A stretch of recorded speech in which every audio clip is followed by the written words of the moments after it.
আসসালামু আলাইকুম রহমতুল্লাহ। সম্মানিত দর্শক, ছাগল, ভেড়া, দুম্বা নর অথবা মাদি কোরবানি করার ক্ষেত্রে 1 বছর পূর্ণ হতে হবে প্রমাণ ফতুয়া স্বামীর 5 নং খণ্ডের 201 নং পৃষ্ঠায় উল্লেখ রয়েছে।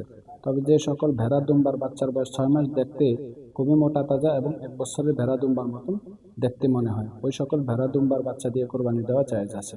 প্রমাণ ফতুয়া স্বামীর 6 নং খণ্ডের 204 নং পৃষ্ঠায় উল্লেখ রয়েছে। ফতুয়ায় আলমগীরের 6 নং খণ্ডের 201 নং পৃষ্ঠায় উল্লেখ রয়েছে। বকরি যতই মোটা তাজা হোক না কেন, 1 বছর পূর্ণ হতে হবে, একদিন কম হলে ওই বকরি দিয়ে কোরবানি দেওয়া জায়েজ নয়। প্রমাণ ফতুয়া স্বামীর 5 নং খণ্ডের 201 নং পৃষ্ঠায় উল্লেখ রয়েছে।